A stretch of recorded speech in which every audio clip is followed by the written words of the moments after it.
Hello friends, आज हम बात करने वाले हैं मेक इन इंडिया के विषय में। चर्चा का विषय क्यों? प्रधानमंत्री नरेंद्र मोदी ने 15 अगस्त 2014 को स्वतंत्रता दिवस के अवसर पर मेक इन इंडिया की शुरुआत करने की बात कही थी। इसके साथ ही उन्होंने एक वाक्य कही थी, हमारे पास दुनिया की सबसे बड़ी प्रतिभावान, अनुशासित और मेहनती युवा शक्ति है। मैं दुनिया के देशों में से अपील करता हूं कि वे आए और भारत में बनाएं। यह मुहिम कोरोना महामारी के बीच चर्चा का विषय बना हुआ है। कई विशेषज्ञों का मानना है महामारी के कारण मेक इन इंडिया स्कीम को इसका लाभ मिल सकता है। विनिर्माण क्षेत्र को बढ़ावा देने के लिए हाल ही में भारतीय रिजर्व बैंक ने आदेश वहियों, माल सूची और क्षमता उपयोग सर्वेक्षण का 49वां दौर शुरू किया है। यह सर्वेक्षण जनवरी-मार्च 2020 के लिए आयोजित किया जा रहा है। इस मुहिम के तहत तकनीकी चीजों के निर्माण के क्षेत्र में कार्यरत कंपनियों को 1 अगस्त 2020 से 2025 के बीच की 5 साल की अवधि तक मेक इन इंडिया उत्पादों पर 4 से 6% तक प्रोत्साहन दिया जा सकता है। भारत सरकार का मानना है मेक इन इंडिया के आने से इलेक्ट्रॉनिक्स मैन्युफैक्चरिंग के कुल वैश्विक कारोबार में भारत की हिस्सेदारी 2012 के 1.3% से बढ़कर 2018 में 3% पर पहुंच चुकी है। मेक इन इंडिया है क्या? 25 सितंबर 2014 को देशव्यापी स्तर पर विनिर्माण क्षेत्र को विस्तार करने के लिए मेक इन इंडिया मुहिम भारत सरकार द्वारा लाया गया था। इस मुहिम का लक्ष्य है भारत को वैश्विक विनिर्माण केंद्र के रूप में स्थापित करना। मेक इन इंडिया के तहत सरकार ने मुख्यतः 3 लक्ष्य रखी थी। अर्थव्यवस्था में हिस्सेदारी बढ़ाने के लिए विनिर्माण क्षेत्र को प्रति वर्ष 12 से 14% विकास दर का बढ़ाना होगा। वर्ष 2022 तक अर्थव्यवस्था में विनिर्माण क्षेत्र से संबंधित 100 मिलियन रोजगार का सृजन करना। इस बात को सुनिश्चित करना जीडीपी में विनिर्माण क्षेत्र का योगदान वर्ष 2025 तक बढ़कर 25% हो जाए। यह संशोधन होने से पूर्व इस लक्ष्य को पूरा करने का समय सीमा 2022 थी। मेक इन इंडिया पहल में अर्थव्यवस्था के प्रमुख क्षेत्रों को सम्मिलित किया गया है। उदाहरण के लिए ऑटोमोबाइल, खनन, इलेक्ट्रॉनिक्स इत्यादि। निवेशकों की समस्या कम करने के लिए सरकार ने एक समर्पित वेब पोर्टल भी बनवाई है। मेक इन इंडिया की मूल्यांकन विनिर्माण क्षेत्रों को 3 कारकों पर आधारित किया गया था, तो क्यों ना इसका मूल्यांकन भी इन्हीं पर आधारित किया जाए। वो 3 पहलू है निवेश, उत्पादन और रोजगार में वृद्धि करना। निवेश पिछले 5 वर्षों में अर्थव्यवस्था में निवेश की वृद्धि दर काफी धीमी रही है।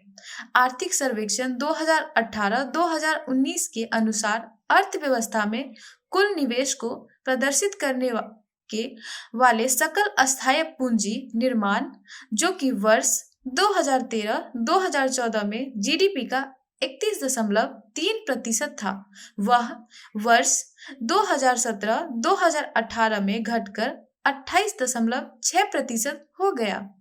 महत्वपूर्ण यह है कि इस अवधि के दौरान कुल निवेश में सार्वजनिक क्षेत्र की हिस्सेदारी कमोबेश समान ही रही, जबकि निजी क्षेत्र की हिस्सेदारी 24.2% से घटकर 21.5% हो गई।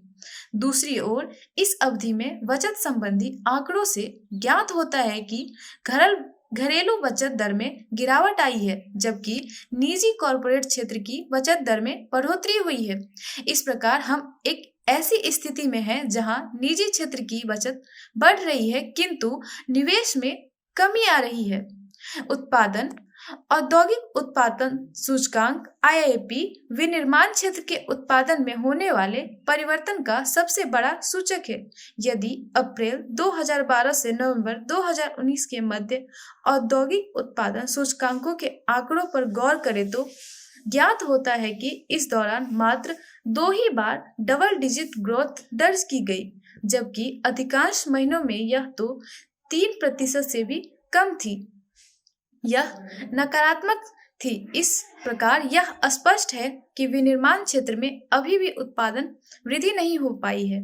रोजगार। हाल ही में centre for monitoring Indian economy ने बेरोजगारी दर के संबंध में आंकड़े जारी किए हैं, जिसके मुताबिक सितंबर-दिसंबर 2019 के दौरान भारत की बेरोजगारी दर बढ़कर 7.5% हो गई थी। शिक्षित युवाओं के मामले में बेरोजगारी की दर और भी खराब थी, जो यह दर्शाता है कि वर्ष 2019 युवा स्नातकों के लिए सबसे खराब वर्ष था। ज्ञात हो कि मई-अगस्त 2017 में यह दर 3.8% थी।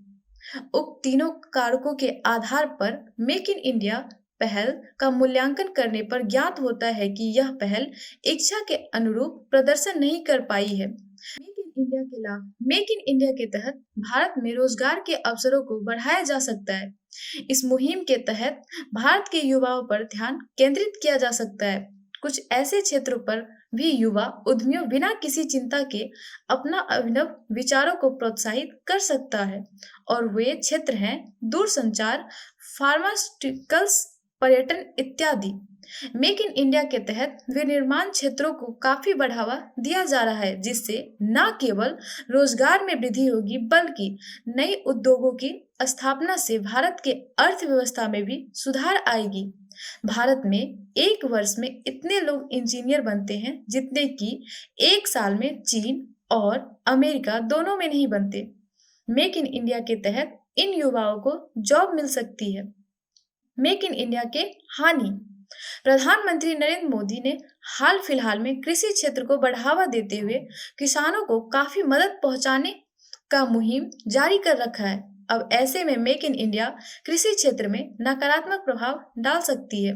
मेक इन इंडिया का मुख्य उद्देश्य है विनिर्माण क्षेत्रों को बढ़ावा देना, और इसके लिए विभिन्न प्रकार की कारखानों की स्थापना की मांग होगी, जिसके लिए बड़े पैमाने पर प्राकृतिक संसाधनों की आवश्यकता पड़ेगी, जैसे पानी, भूमि इत्यादि। मेक इन इंडिया के तहत विदेशी कंपनियों को भारत में आने की बात कही गई है, परंतु इससे भारत के छोटे उद्यमियों पर नकारात्मक प्रभाव पड़ सकता है। आगे की सुझाव। मेक इन इंडिया मुहिम शुरू करना भारत सरकार द्वारा एक अच्छी पहल है, परंतु यह पहल बेहतर तब हो पाता जब यह सफल होता। ऑफ डूइंग बिजनेस इंडेक्स में भारत की रैंकिंग में पहले के मुकाबले अभी काफी सुधार आई है, लेकिन इन सब के बावजूद देश में निवेश नहीं बढ़ पा रहा है। यह पारदर्शिता करता है भारत को विनिर्माण गतिविधियों को बढ़ाने के लिए नीतियों की विंडो ड्रेसिंग से कुछ अधिक की जरूरत है। कुछ विशेषज्ञों का कहना है कि सिर्फ संसद में बिल पारित कर देना या फिर उन निवेशकों का बैठक आयोजित कर लेने से उद्योग को बढ़ावा नहीं दिया जा सकता। जरूरी है जितना बिल पारित हो उस पर अमल करने की। मेक इन इंडिया को सफल बनाने के लिए सरकार को अनुकूल वातावरण हेतु और अधिक प्रयास करनी होगी।